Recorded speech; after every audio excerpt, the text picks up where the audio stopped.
In case you weren't aware, Call of Duty has officially hit rock bottom. It's not like, oh, Black Ops 6 is like a little rough this year. Yeah, for sure. I mean, the type of rock bottom where dedicated fans really sit back and rub their head and think like, what the fuck has happened to this game that I used to love? Unfortunately, it's still massive and insanely popular, but it'll never be what it once was. And today I'm going to touch on a few of the reasons why that is. But before I start that, I want to hear from you. So remember to drop a like and a sub and comment down below what your biggest frustration with Call of Duty in its current state is. Starting off, I think we can all agree that Black Ops 6 is one of the worst releases we've ever had in Call of Duty history. They boasted that it had a 4-year development cycle. It was supposed to be the next big thing, right? Omni Movement was supposed to really revive the franchise. But in actuality, we're kind of getting a repeat of what happened between Modern Warfare 2 and Modern Warfare 3, the 2020 series. Now they're backtracking and saying that, oh, the 4-year development cycle was really split between these two games. So now you're telling me that we had a 4-year development cycle on a game where the multiplayer is fucking dog shit, the campaign's forgettable, and one of the core things of the Black Ops series, zombies, is lifeless. Call of Duty has lost its heart,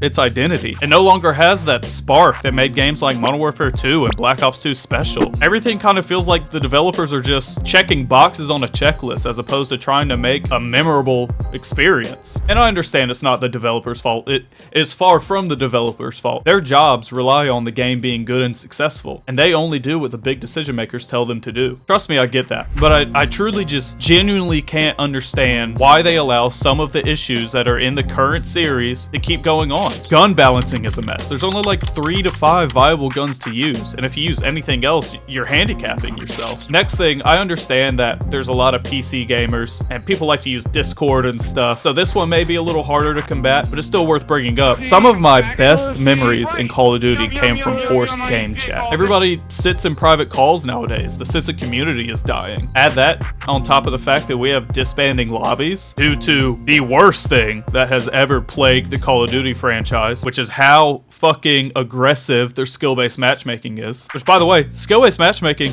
I'm not against it. I think that we should have some form of skill-based matchmaking. I don't think that it should completely dictate the experience that you have on the game, but skill-based matchmaking has probably been the biggest determining factor in how Call of Duty how they've gotten to where they are right now, how they've progressed to be in such a shit spot. You have an algorithm trying to determine what type of game you're going to have before it starts, essentially predetermining the outcome of the game to optimize your engagement, which then further perpetuates the cheating issue that we have on Call of Duty nowadays. Cheating is always going to be present in online video games. That's just a fact of the matter. But Call of Duty isn't doing anything about it. And skill-based matchmaking, I think, makes it worse because you have all the people that are like slightly above average, right? That with their fragile little egos that feel like they can't keep up playing genuinely. So then, to make their pretty little hearts feel better, they download cheats so that they can get some sort of dopamine boost or ego boost being at the top of the lobby. Speaking of cheating and manipulating a matchmaking experience, I have never seen so many people openly admit to 2-boxing. Now trust me, I don't like skill-based matchmaking, or at least to the level that we have it nowadays. I also don't like manipulating the game's matchmaking system to your benefit. It's going to hinder the growth of the game in the long run, and all the clips and the content that come out of these high-skill players are artificial. Like, you're literally playing against bots. But again, it's all an ego thing, right? And we wouldn't have this problem if we didn't have such aggressive skill-based matchmaking.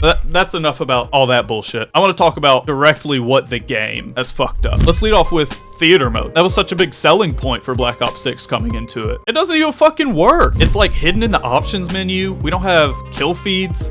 It's fucking laggy and buggy. It's the biggest piece of dog shit. We've got absolutely ridiculous fucking skins. Now, I'm not one of those purists that feels as though Call of Duty should be like a mill sim, right? I think Call of Duty should kind of lean into the angle of the market that it occupies. It's fast, it's a little brainless, it's cartoony, arcadey. I don't want Beavis and Butthead diddying me. Like, I'd like it to be relatively grounded, and I think most people agree that Call of Duty is not a mill sim. Leave that for Battlefield. Leave that for Tarkov. Let Call of Duty be what it is, but we've gone a little too fucking far here, don't you think? Speaking of the art style in the game, why are we using AI art? We're a multi-million-dollar company, if not billion-dollar company. I don't know. I haven't done the research. Pay a fucking designer, dude. And speaking of monetary issues for this huge fucking company, the game is $70. We've got battle passes you have to buy all the time.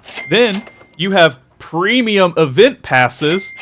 You have the black sell. There's ads in your creator class. It's like always like you're having advertisements and opportunities to spend money pushed in your fucking face all the time. Now, I don't know how the back end of this stuff works, but I assume that a lot of these ridiculous assets that we see all the time contribute to how fucking big this game is. And I know they just did something where they separated all the previous games from COD HQ, and that helped a little bit. But we're at the point where people have to decide if they keep Call of Duty on their computer and delete other games, or if they have those other games and then don't have Call of Duty because the game is so fucking big nowadays. And that would be fine if the game was great, but it's not. And to touch on something a little more personal to me, I've been in the Call of Duty sniping community since 2014. It is in fucking shambles right now. In the background, I have what I would consider the golden age of COD playing, but even the sniping community is split. We've got people running around on clients hitting like what used to be closer clips, right? But now they're being fillered in the montages because it is just so easy to hit nowadays between playing on sniper lobby clients or two boxing. Trick shotters are even worse. We have people that aren't even actually hitting the trick shots, they're fucking scripting. Setting up has always been a thing. I'm still not a fan of it, but I'll take setting up over scripting or like aimbotting or EBing. And I'm kind of split because I want the sniping community to be inclusive and I want it to be accessible for newer people because I want the community to grow and succeed. I mean, but also I'm kind of at a point where I don't think we should be endorsing people posting their SVD iron sight bullet clips all the time, you know? But I also don't think that the standards should be so ridiculously bloated because of two boxing and clients and all that shit that people feel as though like a genuine clip isn't good enough when it was hit like in a legit scenario. I don't know. That's a whole thing I could go into. I'm not going to do that for this video. If that's something you guys want me to deep dive into, let me know down in the comments because I have a lot of thoughts and opinions on the current state of the sniping community that I kind of keep to myself. Anyways, back into the current state of COD. Well, I mean, I guess this kind of ties into it. Black Ops 6, don't get me wrong. I actually really like the game. I think the gunplay is solid. The mechanics are great, but it's like everything else is like recycled or half-baked or just fucking an afterthought by these development teams. And again, I get it's not the developer's fault, but still, it's just that's going to be the blanket term that I use. And I don't think Call of Duty is dying. I don't think it ever will. It's too big to fail. That's also the problem, is that it doesn't have to change. The game that we once loved with an identity and a heart and a spark and a community and that was fun is gone. So what do? Do we keep complaining and just hoping that the developers hear us one day while still taking all our money? Do we just shut up and accept Call of Duty how it is in its current state? Or do we ditch the game that we've loved for so many years because it's obvious that we're not getting anywhere with it? Again, I want to hear what you guys think down below. Let's vent to each other because it feels like that's the only way that we're ever heard nowadays. It's been real, guys. Peace.